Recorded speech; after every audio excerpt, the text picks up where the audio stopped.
Hello everyone, welcome back to my channel commerce lines. तो दोस्तों, अभी बीकॉम की क्लास चल रहा था, बीकॉम थर्ड ईयर की क्लास, उसको एक कड़ी और आगे बढ़ाते हैं। आपने अगर कैपिटल बजटिंग से रिलेटेड आपने वीडियो नहीं देखे हैं तो पहले कैपिटल बजटिंग से रिलेटेड जो वीडियो है, थ्योरी वाला पार्ट, अभी फाइनेंशियल मैनेजमेंट का थ्योरी ही पार्ट चल रहा है। किसका? फाइनेंशियल मैनेजमेंट का। और फाइनेंशियल मैनेजमेंट में ज़्यादा चीज़ें जो हैं थ्योरी में ही कवर है। एटलीस्ट आपको 60 to 70%। ग्रेजुएशन की मैं बात कर रहा हूँ तो इसमें थ्योरी ही पूछे जाते हैं। 30 से 40% ही क्या होते हैं, प्रैक्टिकल प्रॉब्लम होते हैं, है ना। तो उसी कड़ी को एक कदम और आगे बढ़ाते हैं, और बढ़ाने के साथ स्टॉक एक्सचेंज से हम स्टार्ट कर रहे हैं। तो ये सबसे बहुत ज़्यादा इंपॉर्टेंट क्वेश्चन है। ये इससे यहाँ से हमेशा लगभग क्वेश्चन पूछे ही जाते हैं। वो क्या है कि फंक्शन ऑफ स्टॉक एक्सचेंज। तो सबसे पहले तो आपको सेबी के बारे में जानना चाहिए। SEBI, stock exchange board of India. इसका जो है इस्टेब्लिशमेंट हुआ था, इसका एस्टेब्लिशमेंट हुआ था आपका 12 अप्रैल 1988 में। लेकिन ये इन्फोर्समेंट हो, मतलब ये अपना कार्य प्रणाली कब से शुरू किया, तो 30 जनवरी 1992 से। ठीक, ये इंपॉर्टेंट डेट है। कभी कभी वन लाइनर में कभी कभी पूछ लिया जाता है, तो ये दोनों डेट में आप कभी कंफ्यूज नहीं होइएगा। ठीक, सेबी के रिगार्डिंग, क्योंकि इसके फंक्शन के बारे में जानना चाह रहे हैं, तो उससे पहले पहले हम ये जान लें कि ये इसका एस्टेब्लिशमेंट कैसे हुआ, क्या हुआ, है ना। इस पर हम डिटेल डिस्कस भी कर चुके हैं, है ना। तो आप, इससे पहले पहले मैं आपको एक चीज़ और बताने वाला हूँ। ये देखिए, ये मेरा कॉमर्स एनालिसिस का यूट्यूब चैनल है। ठीक है, इस चैनल पे अगर आप नए हैं तो इसको लाइक शेयर सब्सक्राइब कर लीजिए। ठीक, इस पे आपको कैटेगरी वाइज सारी चीज़ें मिल जाएगी। जैसे कॉमर्स की सारी क्लासेस प्लेलिस्ट में आपको देखने को मिलेगा। ठीक, ये न्यूज़ न्यूज़ रिलेटेड है, टीचर्स से रिलेटेड जो भी चीज़ें आती है, अपडेट्स हैं, उससे रिलेटेड आपको यहाँ पे मिलेंगे। उसके बाद अगर आप बीकॉम के बच्चे हैं, बीकॉम में हैं, एमकॉम में हैं, एमबीए कर रहे हैं, या सीए फाउंडेशन, सीएमएस एग्जीक्यूटिव वगैरह में हैं, यहाँ पे पूरी की पूरी क्लास आपको मिलेगी। लगभग इसमें 33 वीडियोज़ हैं, और भी डेली बेसिस पे कुछ ना कुछ वीडियो अपलोड होती रहती है। यहाँ पे पीजीटी कॉमर्स से रिलेटेड है, जो भी टीचर की तैयारी कर रहे हैं, है ना। बीपीएससी का भी जो एग्जाम हुआ था उससे रिलेटेड है। उसके बाद फिर यहाँ पे आ जाते हैं तो 11 वीडियोज़ है, 12th की अकाउंटेंसी से रिलेटेड है। इसमें भी डेली बेसिस पे कुछ ना कुछ वीडियोज़ अपडेट भी होते रहेंगे। ये इकोनॉमिक्स से रिलेटेड है ना। तो इसी तरह से सारी वीडियोज़ इसी पैटर्न में चलती रहती है। ठीक, उसके बाद इसकी कम्युनिटी पोस्ट पे आ जाइए। इसकी कम्युनिटी पोस्ट पे ही मैं डेली बेसिस पे ये क्वेश्चन जरूर कराता हूँ, ताकि आपका रिवीजन होता रहे। जो भी पार्ट आप कवर कर रहे हैं उससे रिलेटेड आप देखिए। जैसे यहाँ पे मैंने एक क्वेश्चन पूछा था, example of intangible asset are. Question तो बहुत आसान था, लेकिन बच्चे गलती कर गए थे, है ना। देखिए, 36% बच्चों का मानना है कि सिर्फ गुडविल होता है। नहीं, प्लांट एंड मशीनरी तो tangible asset, tangible fixed asset है ना। पेटेंट, कॉपीराइट, गुडविल, ये तीनों जो है, तीनों चारों, ये क्या है, इंटेंजिबल फिक्स्ड एसेट है। तो इसका करेक्ट आंसर था none of ever, more than ever, more than one of ever, more than one of ever. सिर्फ 60% ने इसका सही है जवाब दिया था। ठीक है दोस्तों, तो इस तरह से आपका रिवीजन होता रहेगा कम्युनिटी पोस्ट पे, है ना। डेली बेसिस पे हम क्वेश्चन जरूर पूछते हैं, और बच्चों के रिप्लाई भी आते हैं। अगर आप नए हैं तो लाइक शेयर सब्सक्राइब कर लीजिए, है ना। सब्सक्राइब कर दीजिए ताकि उन बच्चों को भी पता चले जो कॉमर्स से रिलेटेड सारी वीडियोस, या जो टीचर बनना चाहते हैं, फ्यूचर के टीचर हैं, उससे रिलेटेड सबको सारा डिटेल मिलेगा आपको यहाँ पे। ठीक है, चलिए तो शुरू करते हैं हम, चलते हैं सीधा आज के टॉपिक पे। तो आज का जो टॉपिक है मेरा, ये function of stock exchange board of India के बारे में पढ़ना है डिटेल में। तो उसी से रिलेटेड हम बात करने वाले हैं। तो पहला इसमें क्या है कि stock exchange board of India के काम क्या है। पहला फंक्शन ऑफ स्टॉक एक्सचेंज क्या है, प्रोवाइड लिक्विडिटी इन सिक्योरिटी। लिक्विडिटी इन सिक्योरिटी का मतलब होता है कि अगर किसी share, stock exchange board of India कैसे किस तरह से काम करता है, पहले ये समझिए। सपोज दैट यहाँ पे stock exchange board of India है, इस साइड क्या है, बायर है, खरीदने ग्राहक है। इस साइड क्या है, सेलर है। इस सेलर के पास क्या है, शेयर है। और बायर क्या करता है, पैसा देगा कि खरीदना चाहते हैं भाई। तो ये सेलर जब तक यहाँ पे शेयर रखेगा नहीं बेचने के लिए, तब तक ये बायर कैसे खरीद सकता है, नहीं खरीद सकता। तो बिल्कुल stock exchange of board of India जो है ये इसी काम करता है। सबसे बड़ा मेजर काम इसका यही है कि लिक्विडिटी प्रोवाइड कराता है। ये स्टॉक बोर्ड ऑफ सेबी है, ये सेबी जो है कंट्रोल करती है stock board of exchange board of India. Generally ये जो लिस्टेड दो ही है टोटल, कहने के लिए तो 23 है ना, सिक्योरिटी एक्सचेंज। लेकिन सिर्फ और सिर्फ अभी जो एक्टिव है, एक्टिव में एक बीएसई है, बॉम्बे स्टॉक एक्सचेंज है, और दूसरा मेरा है एनएससी, नेशनल स्टॉक एक्सचेंज। जितने भी शेयर होते हैं, लिस्ट होते हैं, इसी दो स्टॉक एक्सचेंज पे होता है। तो सेलर क्या करता है, यहाँ पे अपना स्टॉक रखता है ना, और उसके प्राइस के साथ यहाँ पे बायर आता है। बायर को लगता है कि हाँ भाई मैं इतना प्राइस देकर के ये शेयर खरीद सकता हूँ, तो उतना प्राइस यहाँ पे रखता है, फिर ये शेयर को खरीद लेता है। इसी तरह से ये पूरा दिन चलता रहता है। ये security stock board of India जो है, एनएससी बीएसई जो दोनों जो है, 5 डेज मार्केट खुलता है, बाजार खुलता है मंडे से फ्राइडे तक। कब से कब तक, मंडे से फ्राइडे तक। इसे खुलने का टाइम क्या होता है, 9:15 AM सुबह में। बंद कितने बजे होता है, 3:30 पर PM। ठीक, इतना बात क्लियर हो गया। ये तो हमने डिटेल एनालिसिस किया, डिटेल जाना, अभी और डिटेल में डिस्कशन करेंगे। ठीक, तो ये लिक्विडिटी से रिलेटेड बात हम कर रहे थे। लिक्विडिटी इस तरह से प्रोवाइड कराती है stock exchange of India buyer को सेलर के साथ। ठीक है, चलिए अब आ जाते हैं आगे की बातों पे, है ना। तो तरलता आपको समझ में आ गया कि भैया ये stock exchange board of India अगर मिडिल मैन नहीं हो तो बायर कैसे खरीदेगा और कैसे सेल करेगा। तो ये ऑनलाइन प्लेटफॉर्म है, इसके बहुत सारे क्या हैं, सॉफ्टवेयर है, जैसे ग्रो है। ठीक, अगर आप लोग इंटरेस्टेड हैं तो बहुत ही जल्द मैं प्रैक्टिकल वे में, प्रैक्टिकल वे में, है ना, कैसे परचेज करते हैं, कैसे सेल करते हैं, इससे रिलेटेड एक अलग चैनल बनाने वाला हूँ बहुत जल्द ही। उस पर हम डिटेल एनालिसिस करेंगे, कैसे सेल करना है, कैसे परचेज करना है, डिटेल में मैं बताऊंगा। ठीक, चलिए दूसरा पॉइंट है मेरा सिलेक्शन ऑफ सिक्योरिटी। सिक्योरिटी का जिस तरह से सिलेक्शन हम करते हैं, है ना, स्टॉक जो लिस्टेड होंगे stock exchange board of India के इस पे, उसी को हम क्या कर सकते हैं, खरीद सकते हैं, परचेज या सेल कर सकते हैं। जो अनलिस्टेड होते हैं उसको हम ना तो खरीद सकते हैं ना ही बेच सकते हैं। ठीक, इस चीज का ध्यान रखा जाता है। देखिए थर्ड पॉइंट आ गया फिर, provide information of listing security. ये जितने भी लिस्टेड हैं बॉम्बे स्टॉक एक्सचेंज में या नेशनल स्टॉक, दोनों के साइट पे जाकर के आप खोलिएगा, तो जितने भी लिस्टेड हैं इसके पास शेयर्स, लगभग इंडिया की मैं बात करूं तो 6-7 हज़ार शेयर हैं जो लिस्टेड हैं। तो उसको आप जो भी शेयर खरीदना है या फिर खरीदना है, फर्स्ट टाइम तो आपको खरीदना ही पड़ेगा। अगर आपने खरीद रखा है तो बाद में उसको बेचिएगा। जो चीज़ आपके पास रहेगी वही तो उसी चीज़ को तो बेचिएगा। ठीक, तो खरीदना है तो जब पहले आपके पास रहेगा तब बेच पाएंगे। तो जब भी खरीदना हो तो उसके बारे में कोई इन्फॉर्मेशन लेना हो, जो भी लिस्टेड है सबकी एक सूची दी गई है, अनलिस्टेड भी होती है ना, इसकी कोई प्रदान नहीं की जाती है ना। तो इस तरह से पूरा का पूरा कार्य करता है। आजकल बैंक भी ये फैसिलिटी दे रही है आपको डीमैट रिलेशन अकाउंट खोलने की। क्या, डीमैट अकाउंट खोलने की। डीमैट अकाउंट जो होता है एक्चुअली डीमैटेरियलाइजेशन अकाउंट होता है ना। ये इसी डीमैट अकाउंट के जरिए ही आप क्या कर सकते हैं, सिक्योरिटी रिजर्व। जैसे सपोज डैट मैं आपको एक बात बताऊं अभी, कि अगर आपको अपने पैसे बैंक अकाउंट में रखने हैं तो आप क्या करते हैं, बैंक में कोई किसी ना किसी बैंक में क्या करते हैं, अकाउंट खुलवाते हैं, है ना।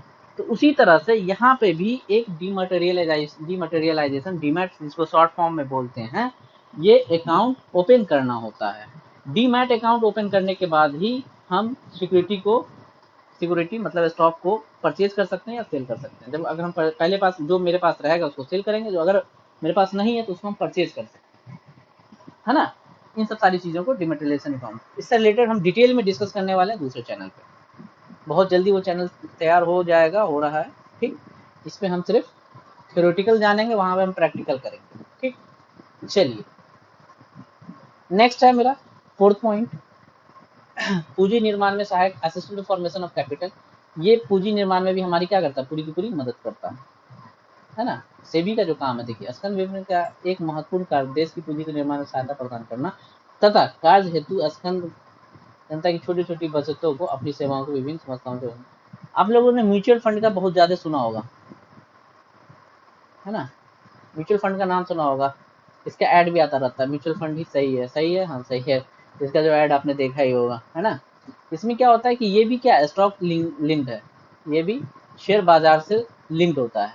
इसमें क्या होता है म्यूचुअल फंड, इसमें एक दो शेयर नहीं होते, मल्टीपल शेयर होते हैं, मल्टीपल शेयर का एक बंडल होता है, उसी बंडल में लोग क्या करते हैं पैसा इन्वेस्ट करते थे। म्यूचुअल फंड को भी कौन रेगुलेट करता है, तो सेबी ही करता है, ठीक, SEBI stock exchange board of India ही करता है इसको रेगुलेट, ठीक, इसी का हम फंक्शन पढ़ रहे हैं।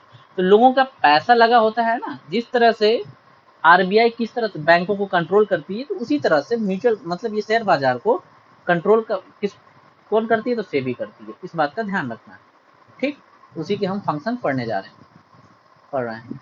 इसके बाद नेक्स्ट है क्या, provide safety in dealing. Suppose that, जैसे अगर हम पैसा ट्रांसफर करते हैं, बैंकों पर मेरा इतना भरोसा क्यों है, क्योंकि मुझे पता है कि कोई भी बैंक जब लिस्टेड होती है ना, मतलब पब्लिक में, तो उसका सारा कंट्रोल किसके पास होता है, आरबीआई के पास होता है। क्यों ऐसा, क्योंकि कोई भी बैंक आपका पैसा लेके भाग ना सके, ठीक।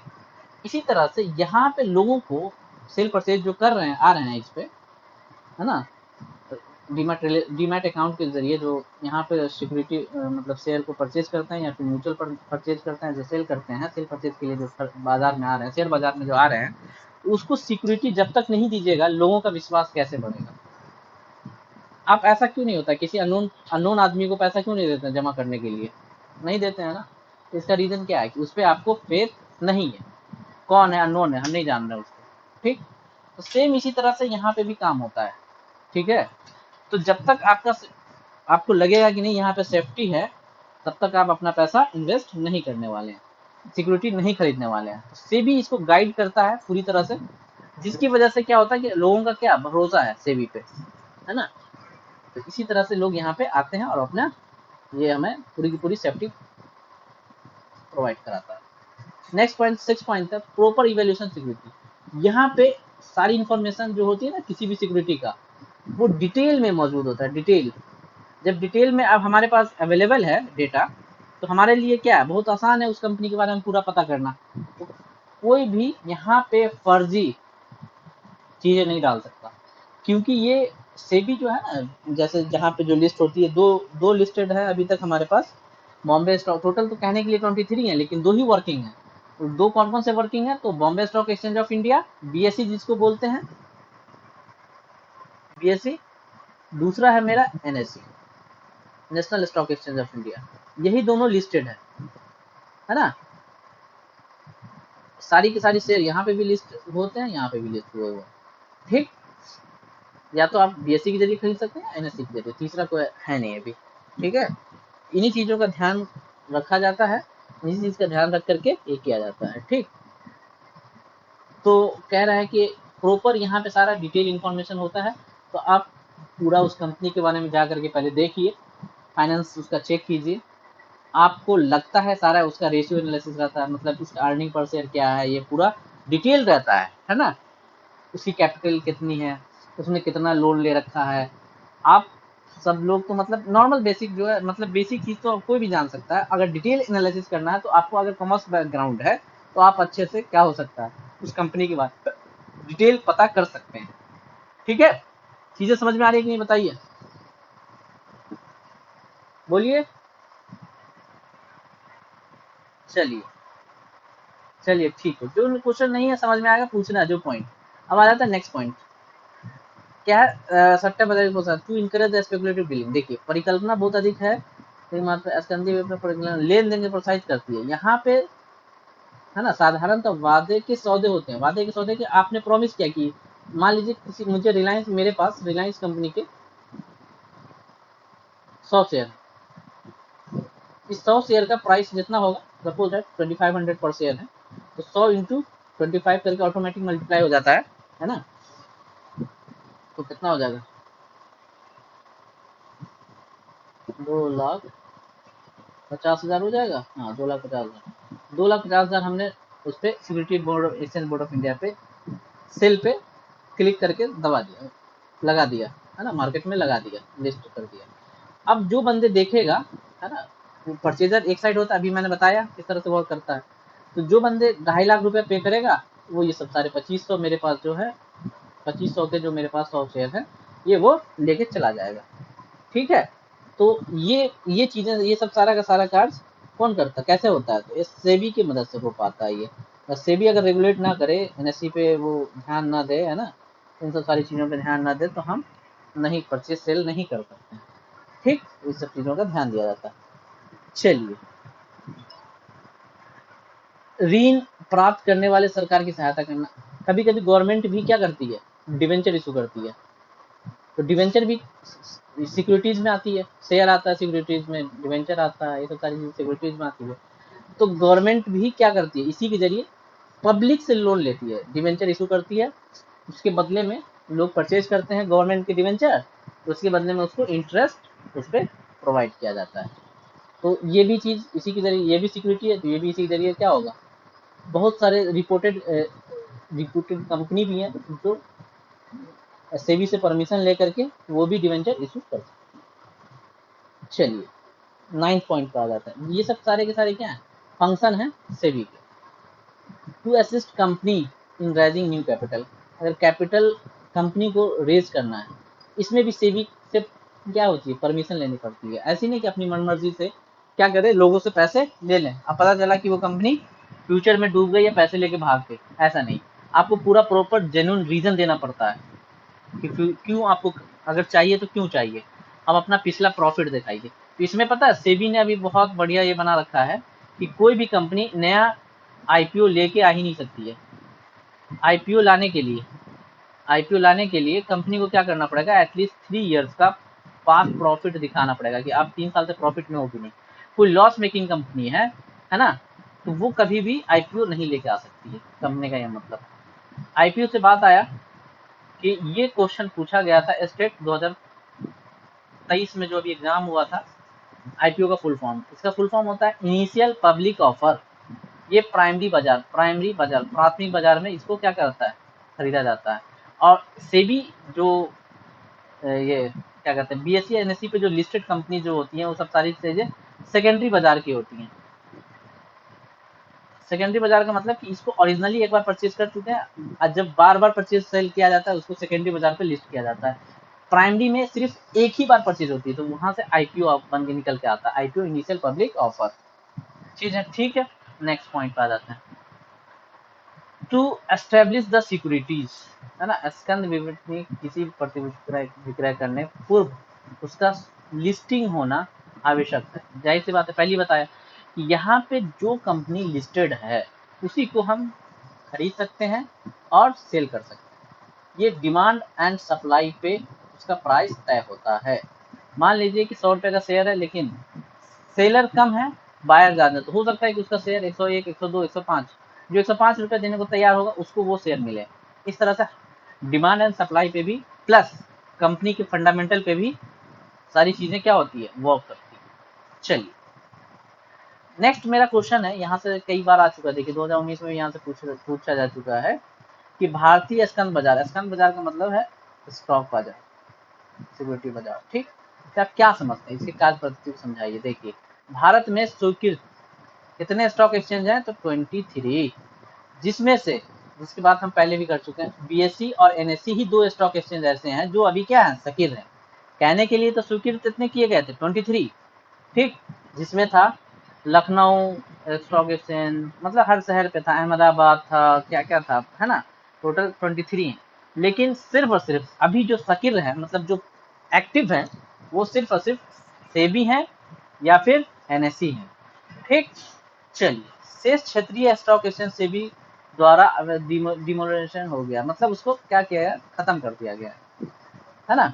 कॉर्पोरेट प्रक्रिया इस तरह से काम करती है। बीएससी तथा एनएससी कार्य प्रक्रिया में हम अध्ययन कर सकते हैं। अब देखिए, बॉम्बे स्टॉक एक्सचेंज प्रणाली क्या कहती है, इससे रिलेटेड हम पूरा डिटेल में जानेंगे। अगर ये चीजें आपको बेसिक समझ में आ जाता है तो आपके लिए बहुत आसान हो जाएगा फ्यूचर में फिर।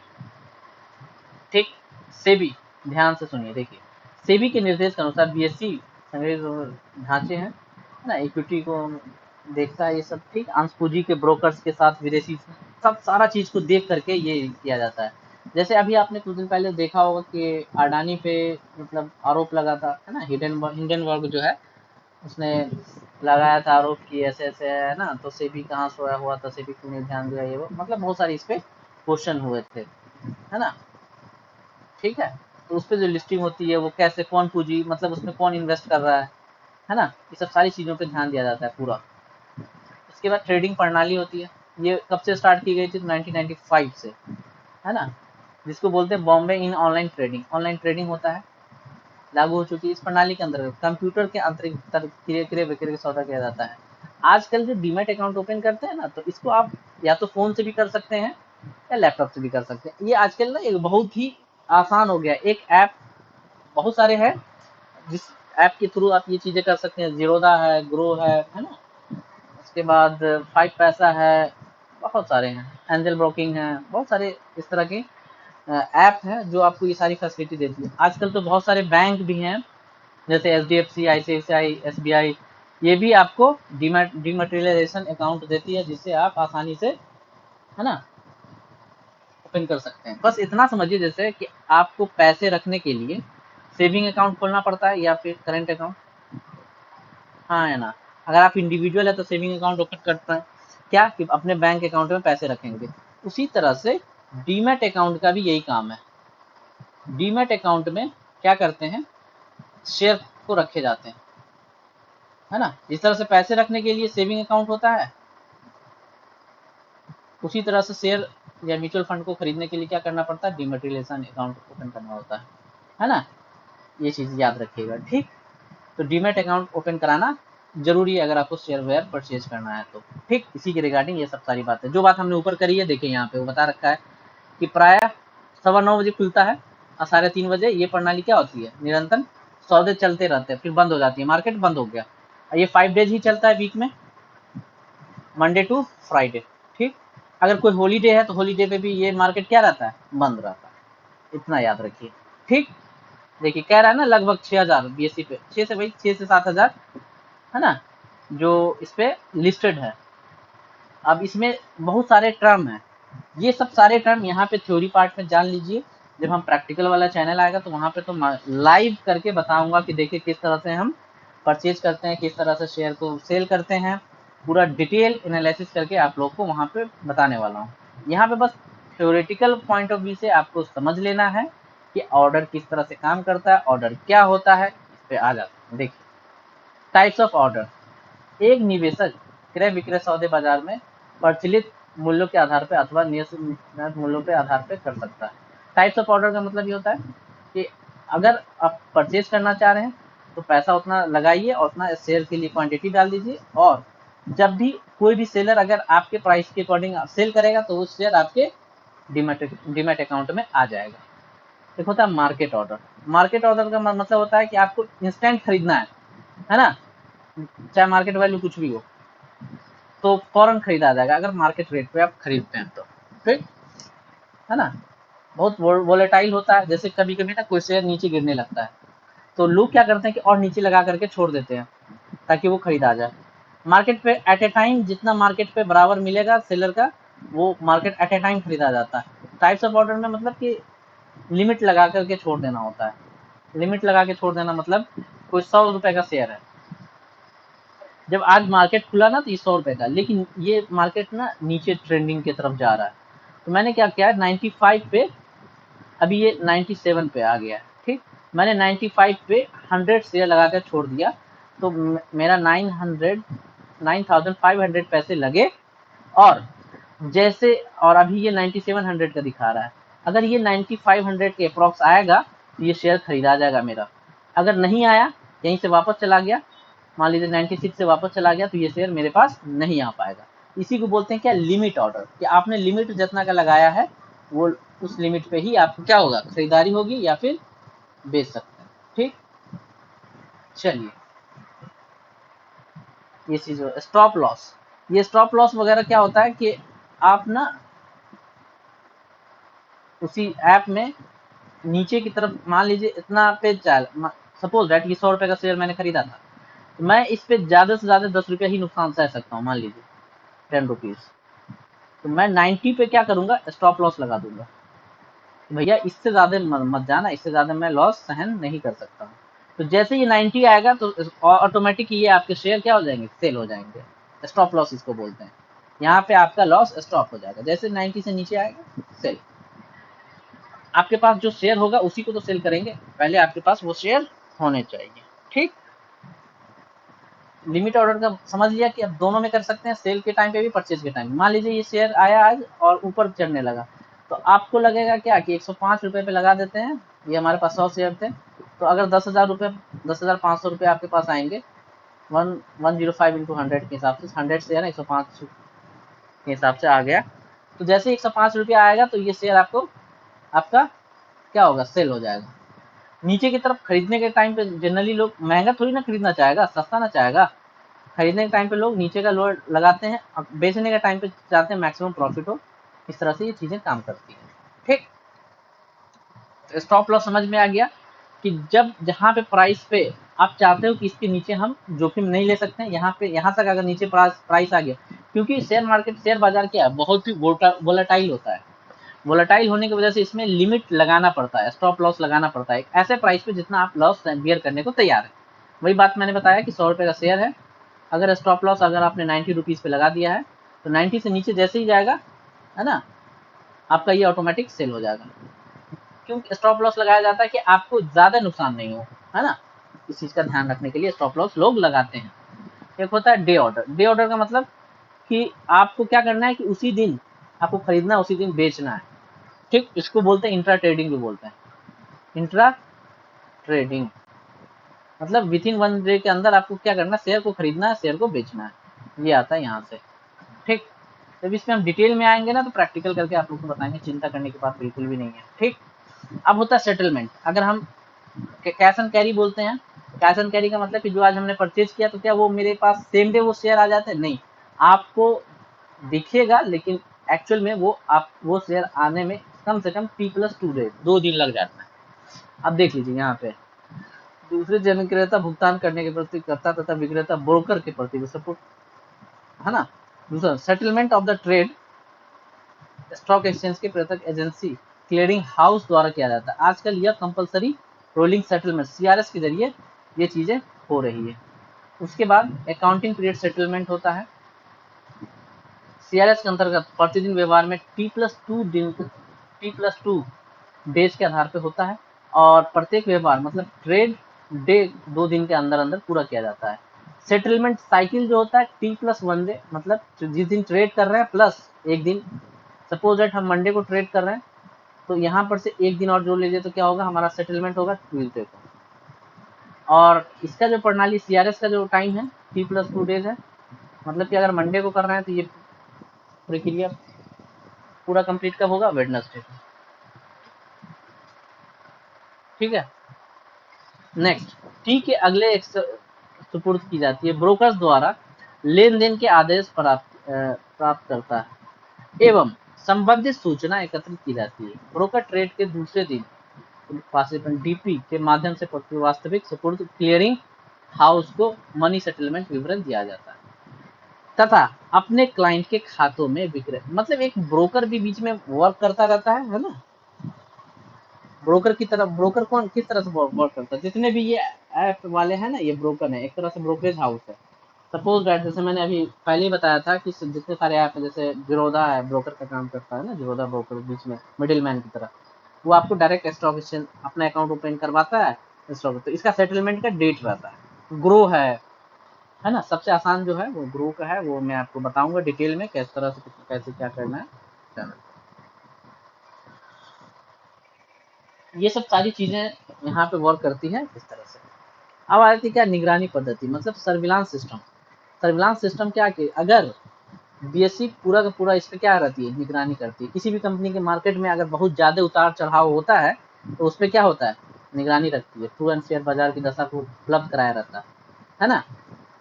तो ये सब सारा चीज BSE का काम है, इस पर पूरा का पूरा निगरानी करना। ठीक, अब आ जाते हैं क्या, निर्धारित अध्यक्ष से 3 माह का वेतन अथवा 3 माह का नोटिस देकर के पूर्व पद से हटाया जा सकता है। अगर कोई ऐसा नहीं किया, ठीक है, अगर सेबी का मतलब वो BSE का भी नहीं मतलब किसी कर पाया, तो पता है कंपनी क्या करती है, किसी किसी कंपनी को देखी बहुत ज़्यादा फ्लक्चुएशन है तो उसको सर्विलांस पे लगा देती है, उस पर मतलब क्यों, क्या है, कौन ऐसा न्यूज़ है, ये कंपनी कितना मतलब इसका किस तरह का बिजनेस है, ये क्यों इतना मतलब मार्केट में सुर्खियों बटोर रहा है, और क्यों इतना चेंजेस आ रहे हैं, ये सब सारी चीज़ों को देखते हुए ये सब सारी बातें होती हैं वहाँ पे। सेबी की सभाएं, है ना, बोर्ड मीटिंग का टाइम होता है, स्थान होता है, मतलब सब सारा डिटेल होता है, इसके अनुसार पूरा वर्क करता रहता है। कहने का मतलब कि सिर्फ और सिर्फ आपको यही ध्यान रखना है ना, निर्णायक मोड कास्टिंग वोट का अधिकार होता है, मतलब आपके पास शेयर हैं तो उस शेयर के अकॉर्डिंग आपको क्या करना है, उस शेयर, जैसे किसी कंपनी का मैंने रिलायंस का एक शेयर ले लिया, तो मैं रिलायंस का एक शेयर का मतलब कि मैं एक शेयर का भी मतलब क्या हो सकता है, उसकी भी वैल्यू है कि आप उस कंपनी के मालिक हैं, भले ही आपका नंबर ऑफ शेयर बहुत कम है तो उससे कोई मतलब नहीं है, लेकिन आप भी मान उस कंपनी में ऑनरशिप रखते हैं, ये माना जाएगा। ठीक, तो इस चीजों का ध्यान रखना है यहाँ पे। ठीक है, और जब भी जो कंपनी लिस्ट होती है तो वही मैंने पहले बता दिया कि जिस तरह से आपको क्या याद रखना है कि आरबीआई का काम है, रिजर्व बैंक ऑफ इंडिया का काम है, किसके लिए, सभी बैंक जितने भी बैंक है, सारा रूल्स रेगुलेशन और इस पे सर्विलांस करना, मतलब इसकी निगरानी करना। ठीक उसी तरह दूसरी तरफ सेबी का काम है, सेबी भी stock exchange board of India का काम ये है कि ये सभी सिक्योरिटीज वाले मतलब बीएसई एनएससी मतलब जो है ना, सब पे निगरानी रखता है, सब पे मतलब देखता रहता है, सारी कंपनियों पे जो भी लिस्टेड है इसके अंदर जो भी ट्रेड हो रहे हैं सब पे क्या करता है ये निगरानी, सब पे क्या करता है, निगरानी रखता है। इस तरह से वर्क करता है। बात आई समझ में, इससे आसान हो जाएगा समझना आपको, इससे भी क्या काम करता है ना, इससे भी मतलब किस तरह से इसके जो टर्म्स है उसको हमने डिफाइन कर दिए हैं, समझा दिए हैं। अगर फिर भी कोई डाउट है तो पूछिए, समझ में आ रहा है कि नहीं बताइए। चलिए ठीक है, इसके ऑब्जेक्टिव क्या है ये हम नेक्स्ट क्लास में डिस्कस करेंगे डिटेल में। ठीक है, मिलते हैं अगली क्लास। ठीक है, चलिए, ओके।